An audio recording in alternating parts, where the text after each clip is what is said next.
parti. Allez. Allez. Alors, bonjour à tous. Merci d'être là aujourd'hui pour se renverser sur le job crafting. Donc, le job crafting, un sujet qui me tenait à cœur de présenter. Donc, le job crafting ou devenir les artisans de son bien-être au travail. Donc, avant de rentrer dans le vif du sujet, quelques mots me concernant. Donc, je m'appelle Julie, pour ceux qui ne me connaissent pas. Je travaille chez Socraft depuis juin. J'ai été recrutée pour aider au développement de l'entreprise, ce qui me vaut aujourd'hui le titre d'activatrice de croissance. Et donc, en tant qu'activatrice de croissance, j'ai plusieurs casquettes, dont la casquette de Chief Happiness Officer, donc garante du bien-être de mes collaborateurs, et directrice des ressources humaines. Donc, j'encadre mes collaborateurs d'un point de vue administratif et j'aide aussi l'entreprise à prévoir les accroissements d'effectifs. Et à côté de ça, je suis aussi prof de yoga. Donc je travaille pour Socraft à 60%. Quelques expériences clés pour vous expliquer qui je suis.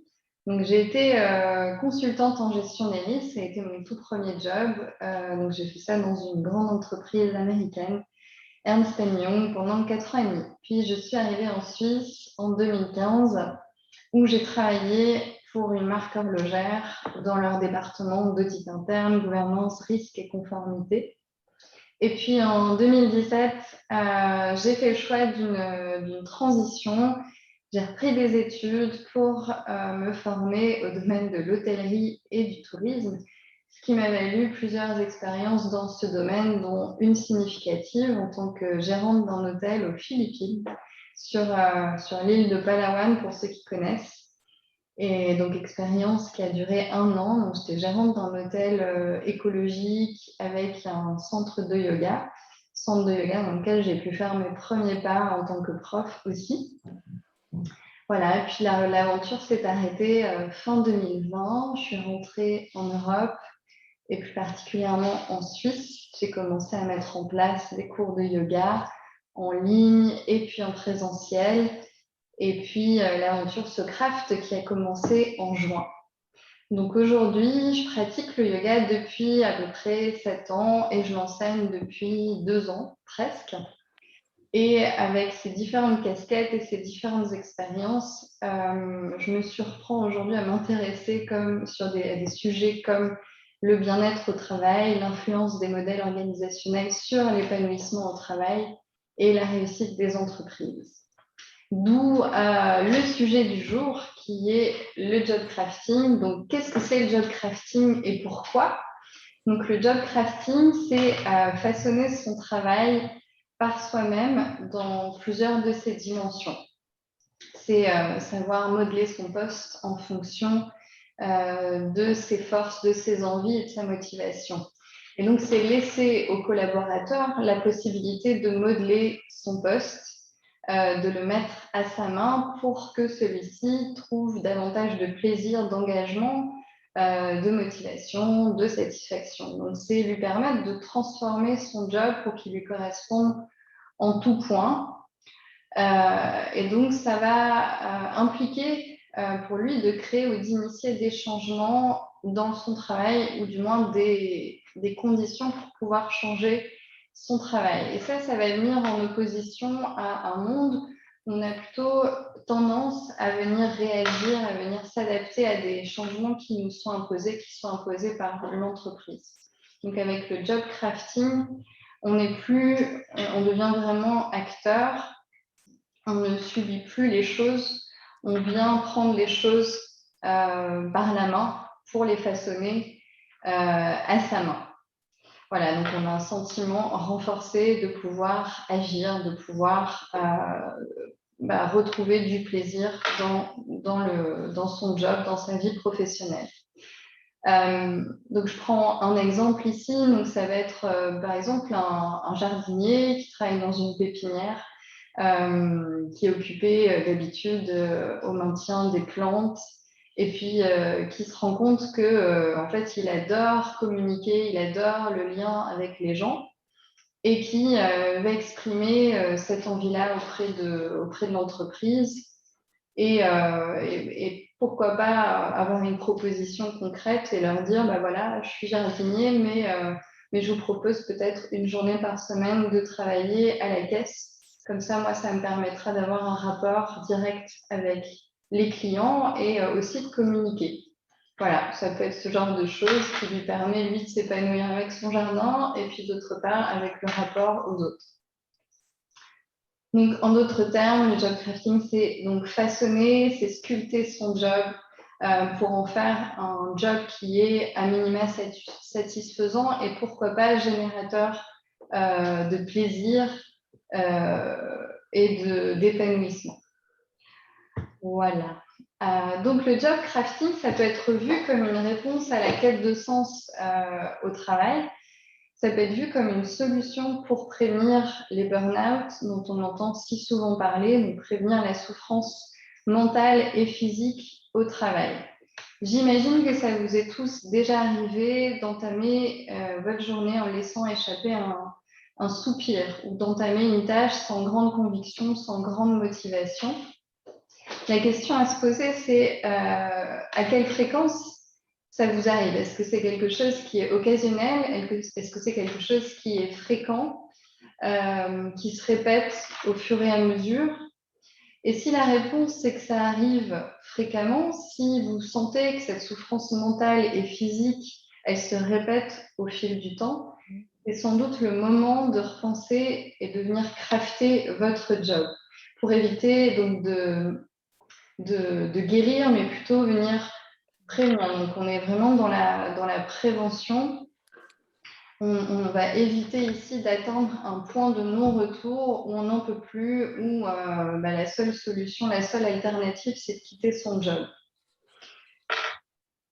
Voilà. Et donc, le job crafting, c'est aussi une manière agile de voir son métier. Une manière agile puisqu'on va prendre en compte au fur et à mesure les feedbacks de ses pairs, de ses collaborateurs et essayer de les intégrer pour venir crafter son job et être sûr qu'on va dans la bonne direction plutôt que de faire fausse route et de s'en apercevoir trop tard parce qu'on n'a pas suffisamment été à l'écoute, on n'a pas suffisamment été à l'écoute de ses pairs, à l'écoute de soi-même. So, let's be crafty. Donc, être crafty, c'est quoi? C'est être inventif, astucieux, audacieux, débrouillard, c'est savoir oser, c'est savoir se prendre par la main pour mettre son travail à sa main. Donc, pour le collaborateur, pour l'entreprise, c'est savoir explorer d'autres manières de travailler, c'est savoir utiliser d'autres méthodologies, d'autres ressources. Donc, en d'autres termes, c'est devenir l'artisan de son propre bien-être au travail. Voilà, pour la petite introduction, la présentation va se dérouler de la manière suivante. On va d'abord parler de comment devenir artisan de son bien-être au travail et puis pourquoi prendre son bien-être au travail en main, pourquoi est-ce que c'est important. Et puis le rôle de l'entreprise dans tout ça, quel est-il? Et puis quels sont les bénéfices pour une entreprise? Puisque voilà, enfin, une entreprise n'a d'intérêt à mettre ça en place que si elle en tire des bénéfices. Ensuite, quelles sont les 4 dimensions du job crafting? Qu'est-ce qu'on peut mettre en place? Ensuite, un petit mot de la fin et puis un moment pour vous laisser la parole, pour partager nos expériences. Que vous puissiez aussi m'en dire un peu plus sur la manière dont vous pensez crafter votre job, vous aimeriez crafter votre job. Donc,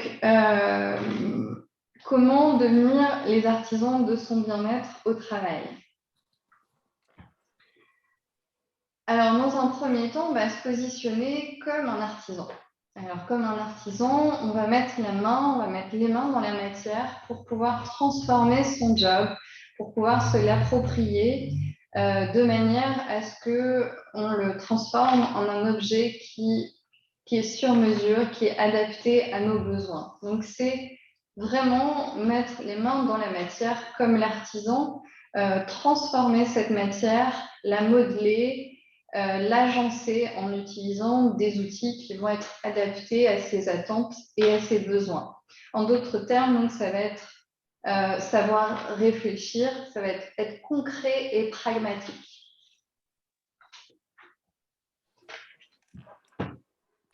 Donc, savoir réfléchir, donc pour transformer un job ennuyeux ou stressant en un job un peu plus satisfaisant, ça va nécessiter de se poser des questions. Ça va nécessiter peut-être de remettre en question sa fiche de poste, de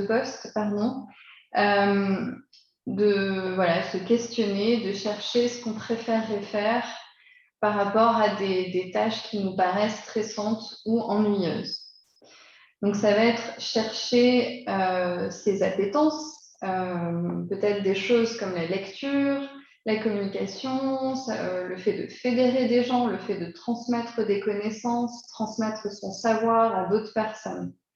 Donc, ça va être repenser son job, donc arrêter de peut-être penser son job non plus en fonction de ses diplômes et de ses expériences passées, mais penser son job à partir de ce qui nous procure du plaisir. Donc, aller chercher, par exemple, dans les activités du week-end, par exemple, dans les loisirs, par exemple, dans les engagements associatifs et voir ce qui nous procure de la satisfaction et du plaisir.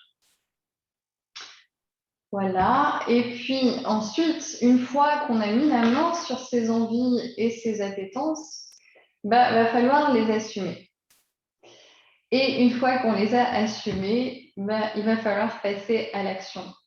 Parce que pour modifier, améliorer son quotidien professionnel, il va falloir mettre en place des actions concrètes pour transformer son job en un job plus satisfaisant. Il va falloir se retrousser les manches, non plus subir comme on a pu le faire dans le passé, mais bien agir, arrêter de réagir et de s'adapter à des changements, à des choses, des méthodologies qui nous sont imposées, mais donc savoir exprimer, oser exprimer des besoins, des envies qui nous sont propres, savoir exprimer des talents, des forces et les partager à ses collaborateurs, les partager à l'entreprise, aux personnes qui seraient les plus à même de les écouter.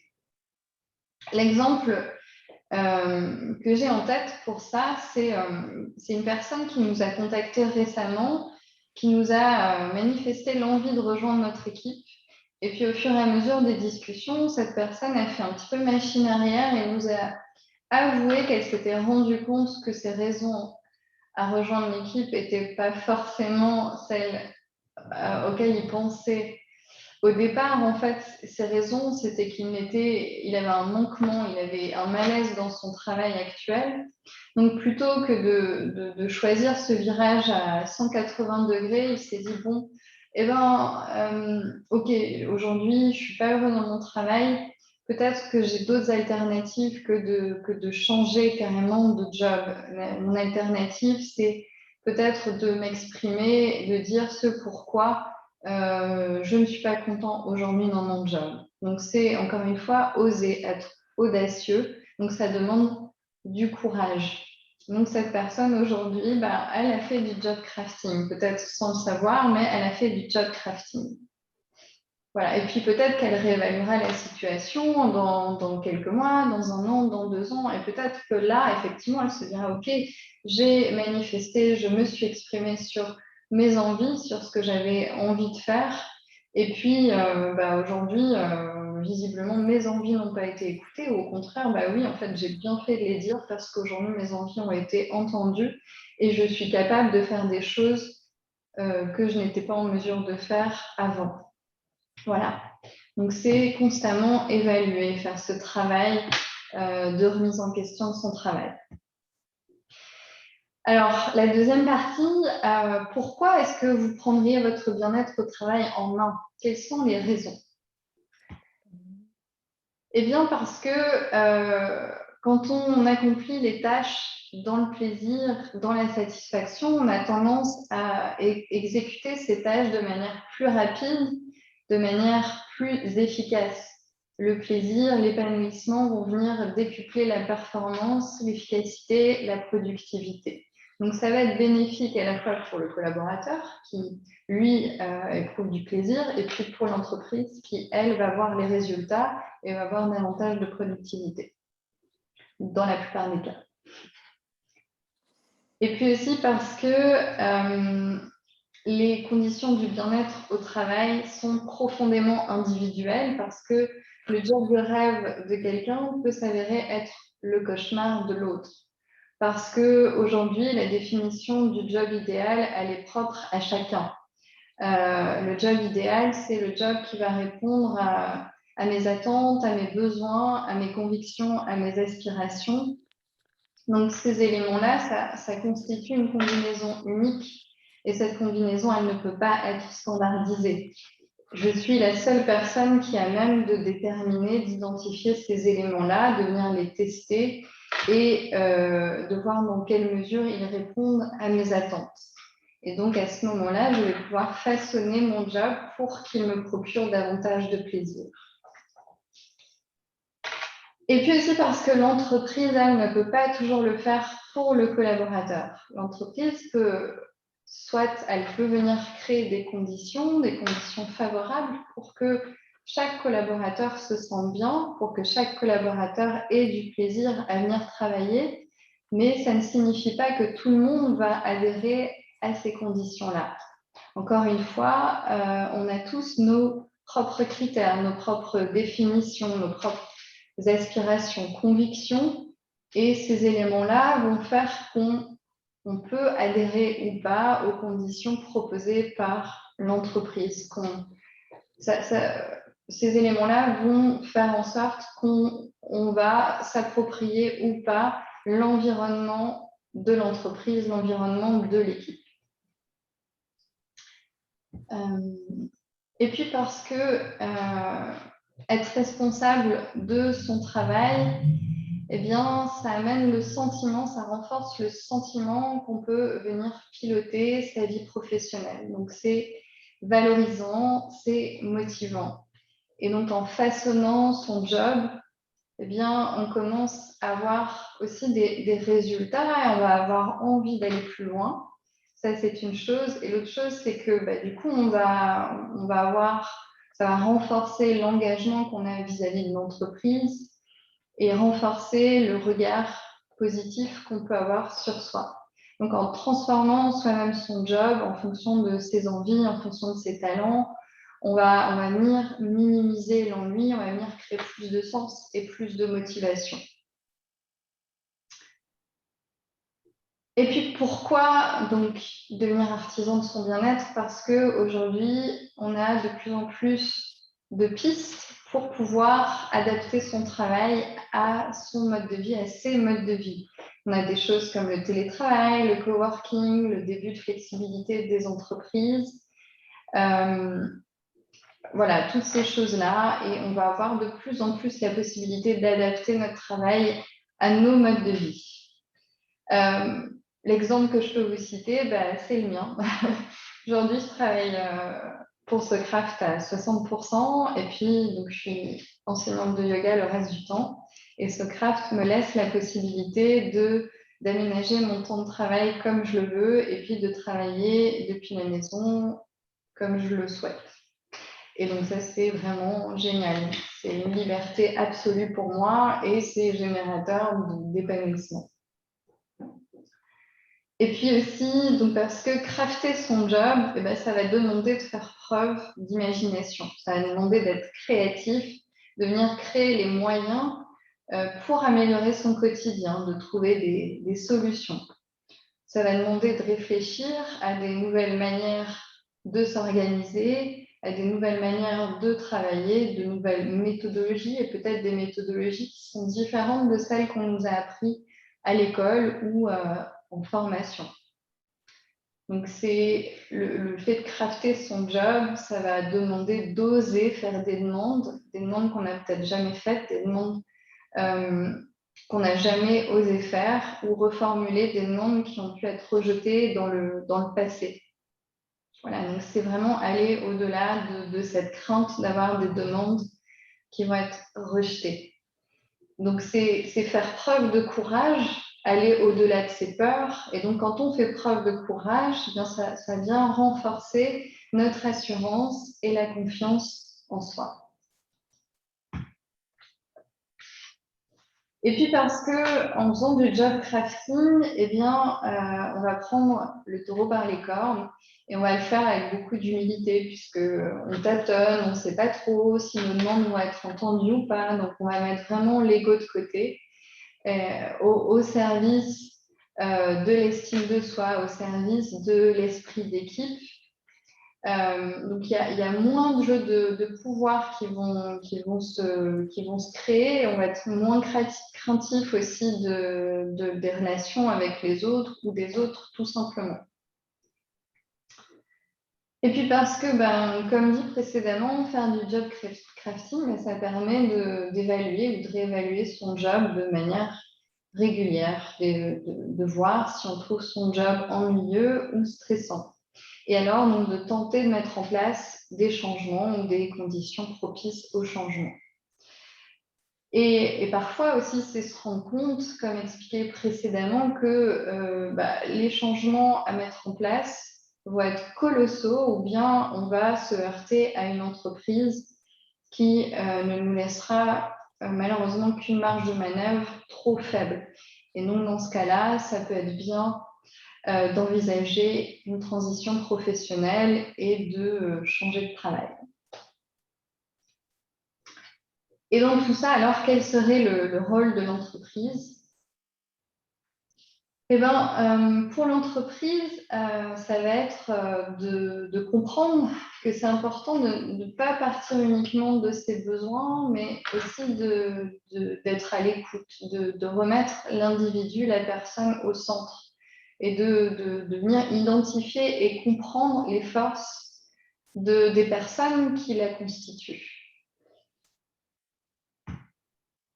Et puis, et aussi parce que quand on favorise le job crafting, on va venir créer des conditions favorables pour que les salariés, les employés se sentent suffisamment en confiance pour exprimer leurs envies, leurs besoins, leurs talents et de manière autonome, sans tabou et sans revenu. Donc, ça va être créer une culture où la personne va pouvoir s'exprimer, prendre la parole sans crainte, s'exprimer sur son travail. Donc, ça va aussi demander pour l'entreprise de créer des situations ou des moments qui vont privilégier, qui vont créer de la convivialité, puisque la convivialité, elle, va pouvoir libérer la parole, ouvrir la discussion. L'exemple pour ça, c'est en juin, Socraft a organisé un team building. Donc, c'était un team building de 2-3 jours, composé d'activités sportives et ludiques. On s'est tous retrouvés dans le Jura suisse et c'était top parce que effectivement, on s'est amusé, on a créé cette convivialité.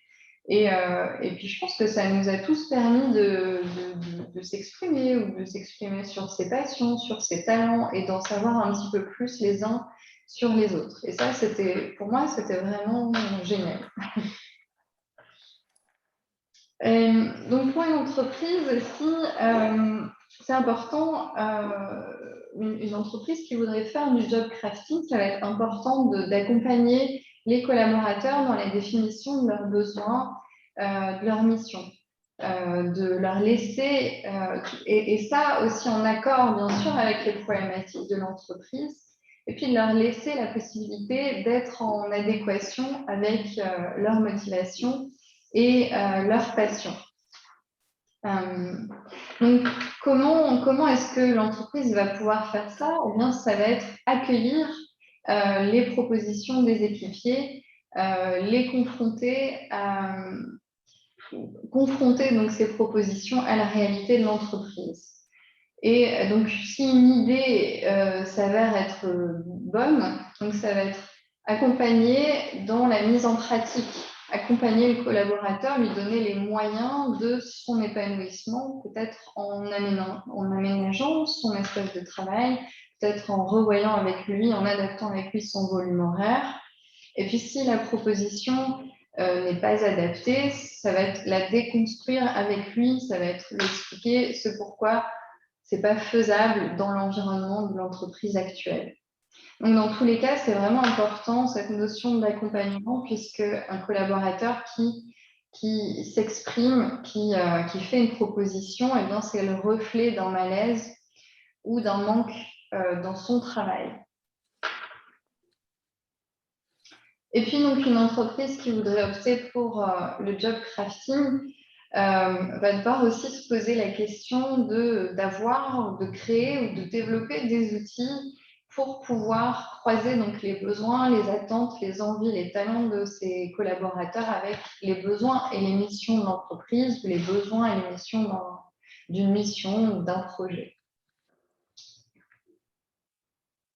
Et donc, quels seraient les bénéfices pour une entreprise? Pourquoi est-ce qu'une entreprise mettrait ça en place? Parce que en favorisant le job crafting, elle va pouvoir exploiter des talents et des qualités encore inexplorées. Et donc, ces talents et ces qualités vont peut-être permettre de remplir les besoins d'un projet, atteindre certains objectifs. Et donc, en laissant s'exprimer les collaborateurs sur leurs talents, on va venir les valoriser. On va être en mesure de mettre les forces ou les points forts des personnes au service de l'entreprise et de sa performance. Donc, en laissant les collaborateurs choisir leur rôle, des rôles qui leur parlent, ça va venir décupler leur épanouissement, leur engagement va redoubler et puis ça va contribuer à une meilleure performance collective de l'entreprise. Et puisque en encourageant le job crafting, eh bien, on va se repositionner en tant qu'entreprise. On va créer une culture d'entreprise où on met l'individu, on met la personne au centre. Les personnes sont quand même une valeur essentielle pour une entreprise. Donc, voilà, pour une entreprise qui aurait peut-être perdu ça de vue, ce serait intéressant de faire l'exercice et de voir ce que ça génère. Donc, on remet l'individu au centre et puis l'individu a manifestement plus de raisons de s'épanouir et de rester au sein de cette structure. Donc, comme expliqué, voilà, la chose la plus importante pour une entreprise, c'est vraiment les gens. C'est cet échange, c'est cette transmission de savoir entre les personnes. Donc, c'est vraiment important de miser sur les personnes. Et puis, alors, quelles seraient les 4 dimensions du job crafting? Quels seraient les 4 leviers du job crafting? Comment on pourrait modifier, crafter son job? Eh bien, au travers des tâches, donc façonner ces tâches, donc peut-être ajouter, supprimer, modifier certaines tâches, leur ampleur, leur nature, leur variété, leur quantité. Donc, ça va être par exemple décider de partager une tâche difficile avec un autre collègue. Ça va être consacrer plus ou moins de temps à certaines tâches en fonction de ses intérêts et de ses capacités. Donc, un exemple, ce serait un comptable qui va trouver très rébarbatif le fait de passer du temps à préparer les fiches de paie chaque mois et qui, du coup, va dénicher un logiciel pour lui permettre de réduire le temps qu'il va passer sur cette tâche. Ça va être, par exemple, une Alexia qui manifeste son envie d'organiser des événements comme celui d'aujourd'hui et qui, du coup, quelques heures par mois, va organiser ces meet-ups, ce qu'on appelle chez nous les renversés. Et puis, donc, un autre levier, c'est aussi le relationnel. C'est peut-être se rapprocher, se mettre en contact avec des personnes avec qui on n'a pas l'habitude d'interagir ou de travailler pour se rapprocher d'un sujet qui nous intéresse, pour en apprendre davantage sur un sujet qui nous motive.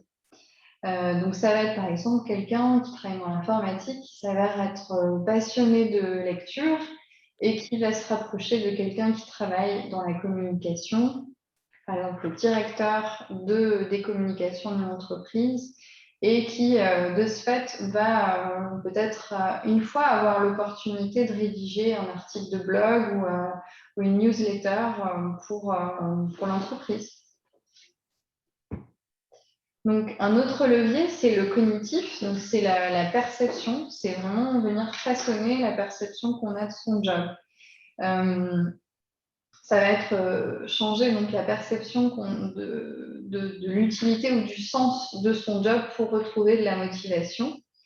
Donc, c'est vraiment se lever le matin avec une attitude différente pour passer une journée agréable. Ça va être un agent de sécurité, par exemple, qui d'un seul coup réalise que en fait, il participe à la sécurité de tous et qui du coup, en éprouve responsabilité et satisfaction. Ça va être, par exemple, un comptable qui prend conscience que grâce à lui, l'entreprise fait des économies. Voilà, je pourrais encore en citer.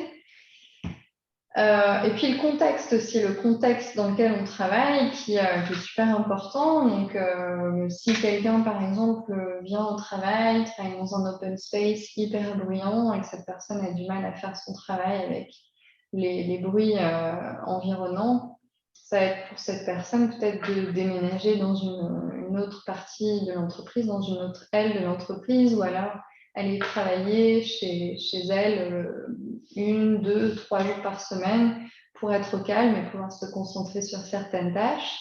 Ça va être mettre des plantes, aménager son espace de travail peut-être pour avoir un espace de travail plus agréable. Ça va être par exemple travailler en musique avec le casque sur les oreilles.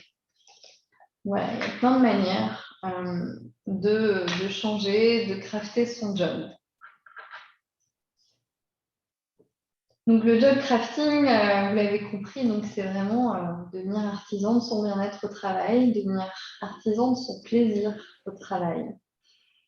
On passe énormément de temps au travail, donc c'est vraiment important de le pimenter et de le crafter à son image. Et je pense qu'une entreprise qui n'a pas compris ça, c'est peut-être une entreprise pour laquelle vous n'avez pas envie de travailler. Donc, c'est important de se poser les bonnes questions. On a vraiment tous le droit de venir au boulot sans la boule au ventre et on a tous le droit de passer une journée agréable. Et puis alors, même si notre vie professionnelle nous permet de gagner notre vie, autant faire en sorte que cette vie professionnelle nous procure du travail. Donc, pour rendre son travail agréable, on n'est pas obligé de prendre un virage à 180 degrés. On peut adapter son job, proposer des petits changements qui vont nous permettre de redécouvrir notre travail et d'y trouver un autre sens, un sens qui va venir nous parler. Et j'ai mis donc comme citation, le travail n'a pas vocation à être un labeur pénible, il peut être beau et rendre heureux. Voilà pour ce petit mot de la fin.